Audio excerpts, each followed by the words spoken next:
Halo semuanya, kembali di Catatan Takdir. Semoga kalian semua selalu dalam keadaan baik ya. Buat kalian yang baru mampir, jangan lupa subscribe dan like kalau kamu suka konten Catatan Takdir.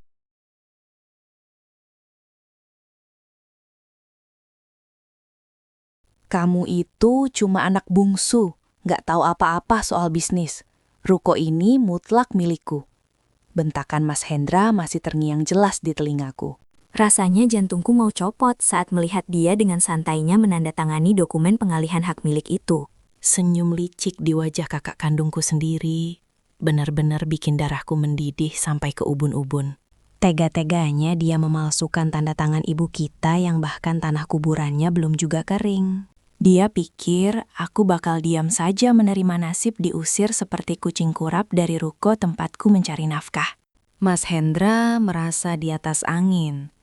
Yakin banget kalau uang dan jabatan bisa menutupi semua kebusukannya. Tapi dia lupa satu hal penting.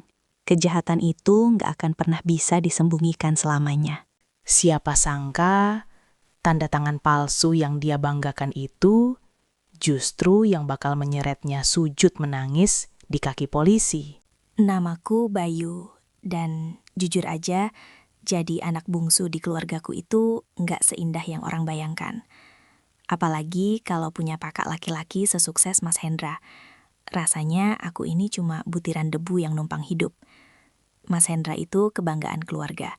Pengusaha properti, mobilnya Pajero, rumahnya di klaster elit.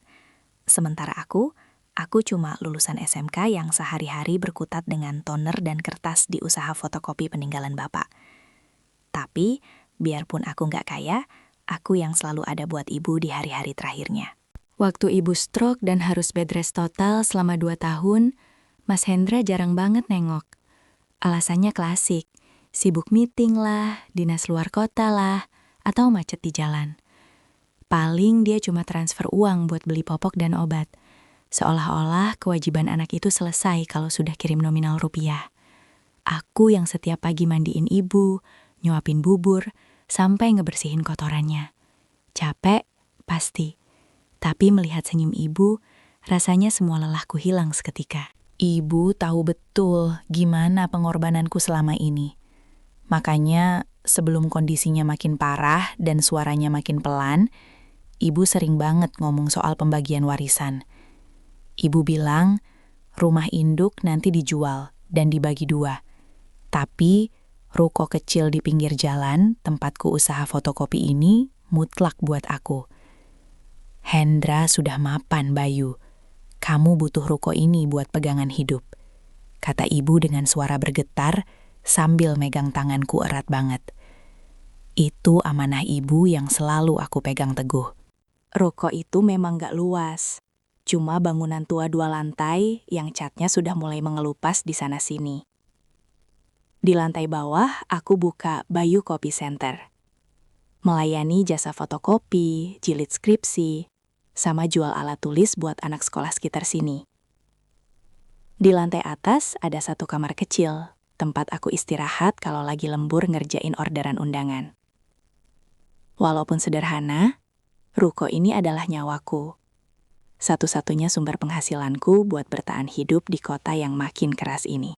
Sampai akhirnya, hari yang paling aku takutkan tiba. Ibu meninggal dunia dengan tenang di pelukku. Mas Hendra baru datang pas jenazah ibu sudah siap dimandikan. Itu pun dengan wajah yang kelihatannya nggak sedih-sedih amat. Dia lebih sibuk main HP dan ngurusin catering pelayat daripada bacain Yasin di samping jenazah ibu. Aku diam aja, mencoba berpikir positif.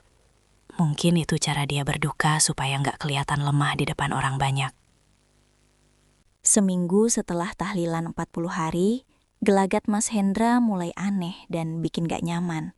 Dia jadi sering banget datang ke ruko, padahal dulu setahun sekalipun belum tentu dia mau mampir ke sini. Awalnya dia cuma nanya-nanya omset fotokopi, pengeluaran listrik, sampai kondisi bangunan. Wah, atapnya bocor nih, harus direnovasi biar nilai jualnya tinggi, katanya waktu itu, sambil nunjuk plafon yang ada bercak airnya. Aku cuma ngangguk-ngangguk polos. Nggak ada curiga sedikit pun kalau kakak kandungku sendiri punya rencana busuk. Aku percaya banget sama Mas Hendra. Logikanya, dia itu orang kaya raya, uangnya miliaran. Nggak mungkin lah dia tega mau ngambil jatah adiknya yang cuma remah-remah ini. Bahkan waktu dia minta pinjam sertifikat ruko dengan alasan mau diamankan di deposit box bank miliknya biar nggak hilang, aku kasih begitu aja tanpa ragu. Tapi ketenangan itu pecah sore ini, pas pelanggan lagi sepi. Mas Hendra datang lagi ke ruko, tapi kali ini gayanya beda banget. Dia nggak pakai baju santai kayak biasa, tapi pakai kemeja batik sutra rapi dan didampingi 2 orang berjas yang kelihatannya kayak orang hukum. Tanpa basa-basi, dia langsung duduk di kursi plastik depan mesin fotokopiku dan melempar map merah ke meja. "Bye, kemasin barang-barangmu sekarang. Ruko ini sudah laku," ucapnya dingin tanpa natap mataku. "Maksud Mas Hendra apa? Ruko ini laku gimana?" Tanyaku bingung. Tanganku sampai berhenti menyusun tumpukan kertas HVS di meja etalase. Aku pikir dia cuma bercanda, karena wataknya memang suka iseng. Tapi ekspresi wajahnya kali ini datar banget, dingin seperti tembok beton. 2 orang berjas di belakangnya juga diam saja bak patung, cuma menatapku dengan tatapan merendahkan, seolah aku ini hama yang harus dibasmi. Mas Hendra menghela napas panjang dan kasar, seolah-olah berbicara sama aku itu cuma buang-buang waktu berharganya yang setara emas itu. "Jangan pura-pura bego deh, Bay. Ruko ini sudah kujual ke investor, buat dijadian kafe kekinian. Kamu punya waktu 3 hari buat angkat kaki dari sini," jawabnya enteng, sambil menyalakan rokok mahalnya di dalam ruangan ber-AC ini. Padahal dia tahu betul aku benci asap rokok. Dadaku rasanya sesak banget mendengar omongannya yang seenak jidat. Ini ruko warisan ibu, amanah suci buat aku bertahan hidup. Kok bisa-bisanya dia jual tanpa ngomong dulu sama aku? Rasanya seperti dikhianati darah daging sendiri. Nggak bisa gitu dong, Mas. Mana buktinya kalau ruko ini milik Mas Hendra? Sertifikat memang di tangan Mas buat disimpan, tapi atas namanya kan masih nama ibu. Tantangku dengan suara mulai meninggi, menahan emosi yang meluap sampai ke ubun-ubun. Aku tahu hukum sedikit-sedikit dari sering fotokopi berkas orang notaris sebelah. Mas Hendra malah tersenyum miring, senyum kemenangan yang bikin bulu kuduku merinding seketika. Dia memberi kode ke salah satu orang berjas di belakangnya untuk membuka map merah yang tadi dilempar ke meja. "Kamu itu cuma anak bungsu, nggak tahu apa-apa soal bisnis. Bagianmu sudah kukasih dalam bentuk uang saku selama ibu sakit. Ruko ini mutlak milikku." Bentaknya tepat di depan mukaku sambil menunjuk-nunjuk dadaku. Bau parfum mahalnya tercium menyengat, kontras banget sama bau tinta dan keringat di sekitarku. Dia bilang uang saku. Uang transferan dia yang cuma cukup buat beli pampers ibu itu dianggap bagian warisan. Logikanya benar-benar sudah dibutakan sama keserakahan sampai tega menganggap remah-remah itu sebagai harta pembagian. Orang kepercayaannya kemudian menyodorkan selembar kertas yang kelihatan resmi banget di hadapanku. Ini akta hibah yang sudah ditandatangani ibu 2 bulan sebelum meninggal. Di sini tertulis jelas, ibu menghibahkan ruko ini sepenuhnya kepada saudara Hendra. Kata orang itu dengan nada formal yang menyebalkan. Mataku terbelalak melihat kertas itu. Di bagian bawah ada tanda tangan ibu di atas materai. Tapi tunggu dulu, aku perhatikan lagi tanggal yang tertera di surat itu. 15 Oktober. Darahku langsung berdesir hebat saat menyadari kejanggalan fatal itu. Tanggal 15 Oktober adalah hari di mana kondisi ibu lagi drop parah, sampai harus pasang selang makan dan tangan kanannya lumpuh total karena stroke susulan. "Ini bohong. Ibu nggak mungkin tanda tangan ini, Mas. Waktu tanggal segini tangan ibu lumpuh. Angkat sendok aja nggak bisa, apalagi tanda tangan serapi ini," teriakku sambil menunjuk kertas itu dengan tangan gemetar. Mas Hendra langsung merebut kertas itu dengan kasar sebelum aku sempat mengfotonya. "Halah, banyak alasan. Orang mau mati itu bisa aja dapat tenaga tiba-tiba buat nyelesain urusan duniawinya. Lagian ini sudah sah di mata hukum. Ada cap notarisnya. Kamu mau ngelawan apa? Modal dengkul." Ejeknya sambil menepuk pipiku pelan, tapi terasa banget penghinaannya. Lalu dia berbalik pergi meninggalkan aku yang terpaku lemas. Malam itu aku nggak bisa tidur sama sekali. Otakku terus memutar kejadian sore tadi dan rasa tidak terima membakar dadaku. Aku coba cari-cari dokumen lama ibu di lemari tua kamar atas dengan putus asa, berharap ada petunjuk yang bisa mematahkan klaim Mas Hendra. Saat sedang membongkar laci paling bawah yang jarang dibuka, tanganku menyentuh sebuah kotak beludru biru kecil berisi flash disk. Jantungku berdegup kencang, mengingat pesan ibu setahun lalu untuk membuka ini jika beliau tiada. Dan dengan tangan gemetar, aku colok flash disk itu ke laptop bututku. Layar laptopku yang sudah jamuran itu berkedip pelan sebelum menampilkan isi folder di dalam flash disk. Ada satu file video dengan nama file Wasiat Ruko. Buka jika ibu tiada. Tanganku gemetar hebat saat mengarahkan kursor untuk memutar video itu. Detik pertama video berjalan, tangisku langsung pecah. Di layar, terlihat wajah ibu masih sedikit lebih segar dibanding hari-hari terakhirnya, sedang duduk di kursi roda. Di sebelahnya ada seorang pria paruh baya berkacamata yang aku kenal sebagai Pak Baskoro, notaris senior langganan almarhum bapak dulu. Bukan notaris muda mencurigakan yang dibawa Mas Hendra kemarin. Bayu, anakku sayang, kalau kamu lihat video ini, berarti ibu sudah tenang di sana.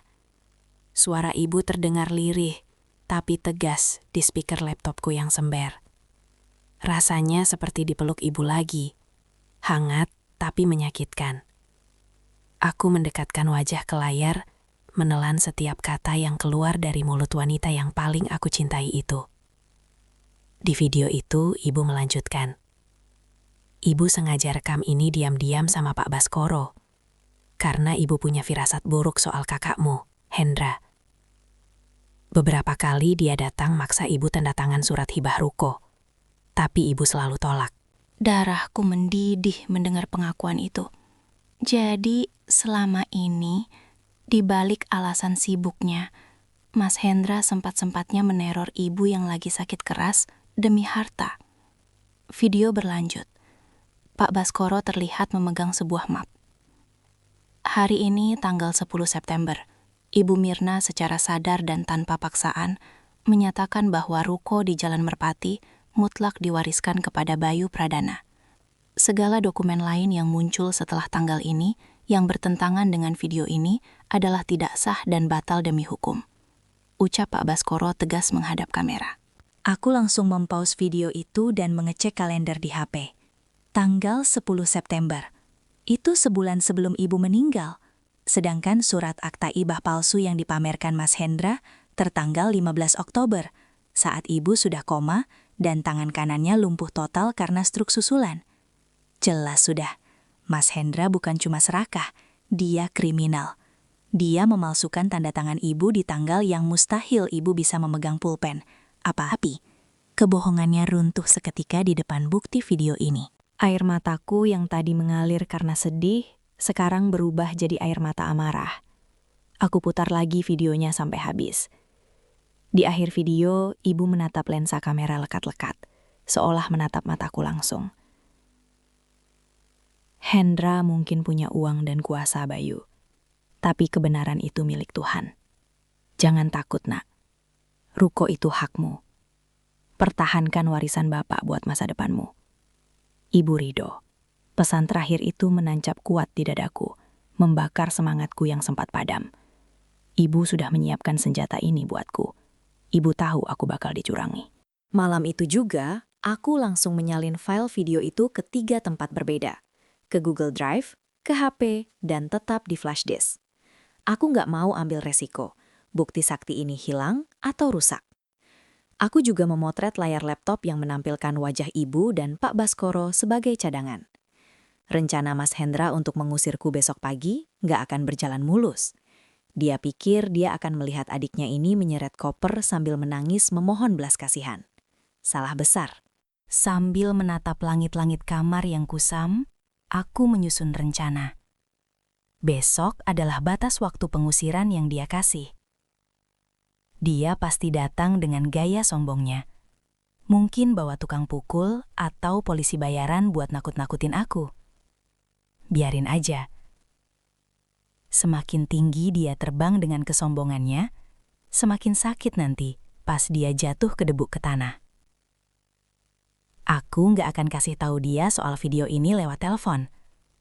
Aku mau lihat mukanya langsung saat topengnya dibongkar. Jam dinding menunjukkan pukul 3 pagi, tapi mataku sama sekali nggak bisa terpejam. Rasa takutku sudah hilang, berganti dengan adrenalin yang memuncak. Aku elus foto ibu di bingkai kecil meja belajarku. Makasih, Ibu. Bayu janji nggak akan biarin Mas Hendra injak-injak harga diri kita lagi. Bisikku dalam hati. Besok, di ruko ini, akan ada pertunjukan yang nggak akan pernah dilupakan Mas Hendra seumur hidupnya. Para mas saudara ini, dia yang mulai. Tapi aku yang akan mengakhiri. Pagi itu ruko rasanya panas banget. Padahal AC sudah aku setel paling dingin. Tepat jam 9 pagi, suara klakson mobil Pajero terdengar nyaring di depan. Disusul suara pintu mobil dibanting kasar. Mas Hendra datang. Kali ini nggak cuma sama pengacaranya, tapi bawa 2 orang berbadan besar yang kayaknya disewa buat ngangkut paksa barang-barangku. Dia masuk dengan langkah lebar. Kacamata hitamnya masih nangkring. Gayanya persis bos mafia di film-film. Mana kuncinya? Ku masih santai duduk-duduk. Saya kan sudah bilang, kosongkan tempat ini.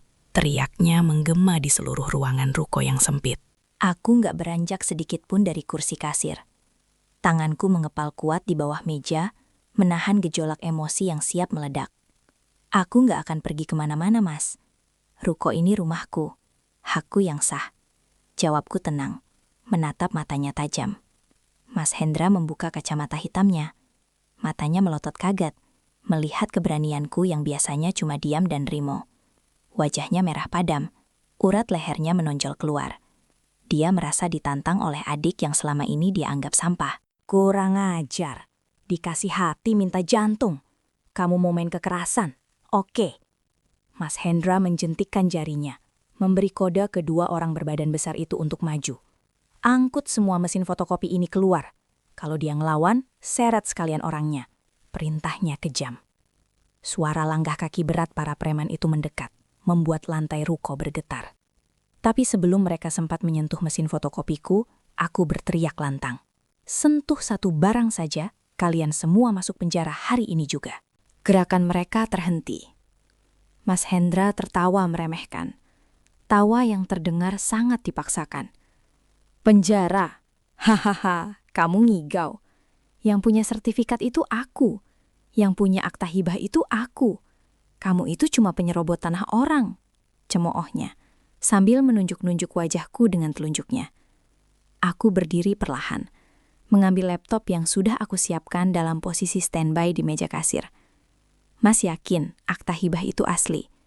Mas yakin ibu tanda tangan tanggal 15 Oktober? Tanyaku dengan nada dingin menusuk. Wajah Mas Hendra sedikit berubah. Ada kilatan panik yang coba dia sembunyikan dengan kemarahan. Maksudmu apa? Kamu nuduh aku memalsukan dokumen. Itu pidana, Bayu. Aku bisa tuntut kamu pencemaran nama baik. Bentaknya. Suaranya makin tinggi tapi terdengar goyah. Aku tersenyum tipis. Senyum yang aku pelajari dari rasa sakit hati selama ini. Bukan nuduh, Mas. Tapi membuktikan. Coba Mas lihat ini. Kataku sambil memutar layar laptop ke arahnya dan menekan tombol play. Video wasiat ibu dan Pak Baskoro mulai berputar.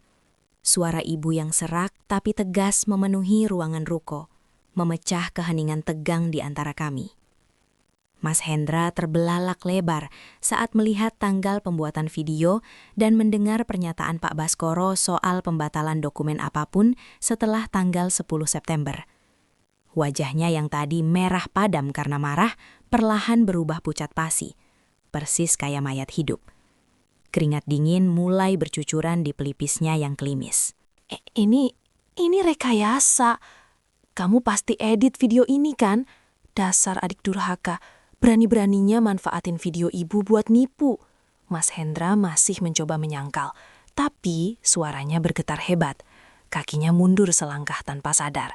Pengacaranya yang berdiri di belakang ikut melengos melihat layar laptop, lalu berbisik panik ke telinga Mas Hendra. Mungkin sadar kalau posisi kliennya sudah skakmat. Bukti digital forensik kayak gini susah banget dibantah di pengadilan. Rekayasa. Silahkan buktikan di kantor polisi, Mas. Oh iya, asal Mas tahu, 5 menit sebelum Mas datang, aku sudah telepon Pak Baskoro dan polisi. Mereka lagi jalan ke sini sekarang buat mengamankan bukti pemalsuan dokumen otentik. Ancamku telak. Mendengar kata polisi, lutut Mas Hendra langsung lemas. Kesombongannya runtuh seketika. Dia yang tadi garang kayak singa, sekarang menciut jadi tikus yang terpojok. Dia menatapku dengan tatapan tak percaya, seolah baru sadar kalau adik bungsunya ini bukan lagi anak kecil yang bisa dia bodohi. Belum sempat Mas Hendra menjawab ancamanku, suara sirine mobil polisi yang khas terdengar meraung-raung di depan ruko, membelah keramaian jalan pagi itu.